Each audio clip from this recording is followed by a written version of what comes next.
கிறிஸ்துவில் பிரியமானவர்களே, இந்த நாளுக்கான மாலை நேரம்னா அப்போஸ்தலனாகிய பவுல் கொரிந்து சபைக்கு எழுதிய 2ஆம் நிருபம் 4ஆம் அதிகாரம் 11வது வசனம். 2 கொரிந்தியர் 4:11, 2 Corinthians 4:11.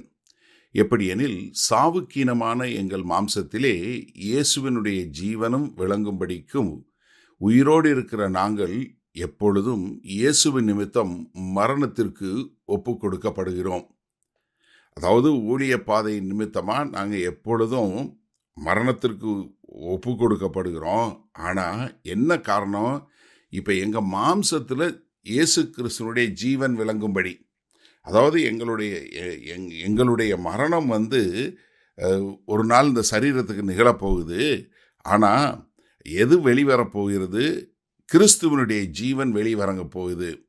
அந்த கிறிஸ்துவனுடைய ஜீவன் மற்றவர்களுக்கு விளங்கும்படியாக எங்கள் மாம்சத்தில், என்ன சாவுக்கீனமான மாம்சத்தில் இந்த மாம்சம் அழிய போகுது.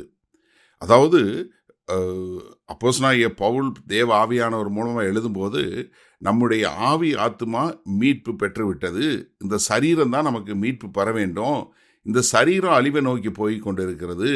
ஆனால் கர்த்தராகிய இயேசு கிறிஸ்து மூலமாய் நம்முடைய ஆத்தும மீட்பு நடைபெற்று விட்டது.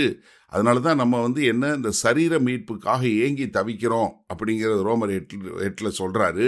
ஆனால் அதே சமயத்தில் என்ன சொல்கிறாரு? இப்போ நாங்கள் இந்த ஊழியத்தில் எங்களை இயேசு நிமித்தம் மரணத்திற்கு ஒப்பு கொடுக்கப்படுகிறோம். ஆனால் என்ன, மரணமும் எங்களை பிரிக்காது. கர்த்தருடைய அன்பை விட்டு மரணமும் எங்களை பிரிக்காது.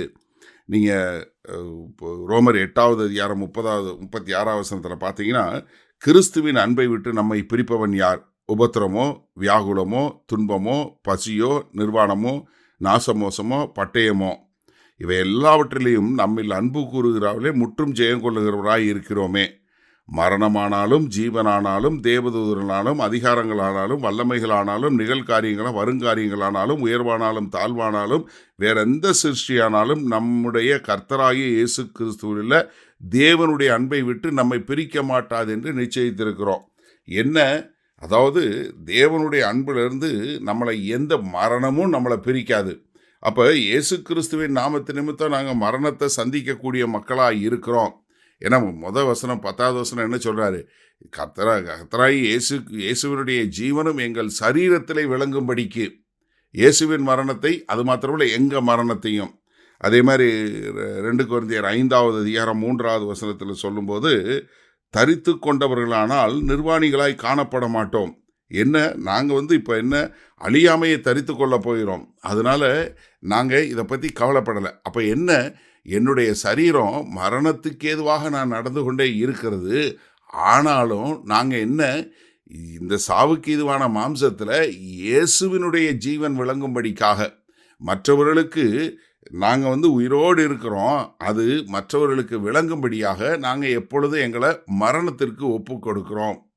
சரி, இந்த நாளில் இந்த வசனத்தை நம்ம எப்படி எடுத்துக்கொள்வது? ஒவ்வொரு கிறிஸ்தவனுக்கும் ரொம்ப மிக தெளிவாக தெரிய வேண்டியது என்னென்னா, மரணம் நம்மளை கர்த்தருடைய அன்பை விட்டு பிரியாது. ஏன்னா நம்ம மறுபடியும் பிறந்து விட்டோம். நமக்கு ஒரு புதிய ஜீவன் கொடுக்கப்பட்டு விட்டது. நன்றாக தெரிந்து கொள்ளுங்க, நம்ம இந்த பூமியில் வாழுகிற நாட்களில் நமக்கு ஒரு புதிய ஜீவன் ஏற்கனவே நமக்கு கொடுக்கப்பட்டு விட்டது. அதனால நமக்கு மரணம் கிடையாது. அப்போ என்ன, இந்த சரீரத்திற்கு மரணம் உண்டு. இந்த சரீரத்தை விட்டு நம்முடைய ஆவி ஆத்மா பிரியும் போது நம்ம எங்கே போயிடுவோம்? கர்த்தர்கிட்ட போயிடுவோம். நீங்கள் தயவுசெய்து இந்த சாவாமைன்னு ஒரு கள்ள உபதேசம் இருக்குது, அதோட இதை எடுத்துக்கொள்ளாதீங்க. அவங்க சொல்கிறது என்னென்னா, நீங்கள் உங்கள் மாம்சமே மரிக்காதுன்னு சொல்கிறது அது கிடையாது. ஏன்னா அந்த மாம்சம் நிச்சயமாக ஒரு நாள் மரணத்தை சந்திக்கும். ஆனால் நம்ம என்னென்னா, நம்முடைய ஆவியும் ஆத்மாவும் நமக்கு கொடுத்த அந்த கர்த்தர்கிட்ட போய் சேர்ந்துருவோம். ஆனால் என்ன ஆகும்? கர்த்தராகிய இயேசு கிறிஸ்துவனுடைய வருகையில் நமக்கு சரீரப்பிரகாரமான உயிர்த்தெழுதல் நடைபெறும். அதனால நமக்கு, கிறிஸ்தவனுக்கு, மரணத்தை குறித்த பயம் இல்லை. ஏன்னா மரணம் என்பது கர்த்தரை விட்டு பிரிந்திருப்பது. ஆனால் நமக்கு அப்படி இல்லை. நம்ம ஒன்றான மெய் தேவனையும் அவருடைய அனுப்பிய குமாரனாகிய கிறிஸ்துவை விசுவாசிப்பதனால நமக்கு ஒரு நித்திய வாழ்வு கொடுக்கப்பட்டு விட்டது. நாம் ஆவியில் பிறந்து விட்டோம். அப்போ என்ன, இயேசு கிறிஸ்து மூலமாய் நம்ம புதிய ஜீவனை பெற்றுக்கொண்டோம். அந்த புதிய ஜீவன் விளங்கும்படியாக நாம் மரணத்திற்கு நிச்சயப்பட்ட மரணத்திற்கு ஒப்பு கொடுக்கப்பட்டவங்களாக இருக்கிறோம். அப்போ என்ன, ஆதி திருச்சபையில் சரி, கிறிஸ்தவத்தில் சரி, ஒரு கிறிஸ்தவன் மரணத்தை குறித்து பயந்ததே கிடையாது. காரணம், மரணம் என்னைய கர்த்தரை விட்டு பிரிக்காது. அப்போ நம்ம இருக்கிற இடங்களில் சந்தோஷமாக கர்த்தருக்கென்று காரியங்களை செய்ய நம்ம ஒப்பு கொடுப்போமா? வல்லபிதாவே, இந்த அருமையான நல்ல நாளுக்காய் நன்றி.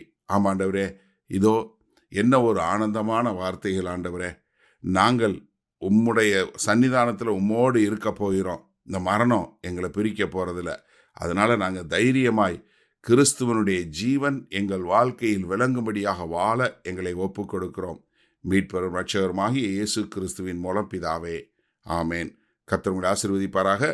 நாம் நாளை காலை தினசரி தியானத்தில் சந்திப்போம். Good night.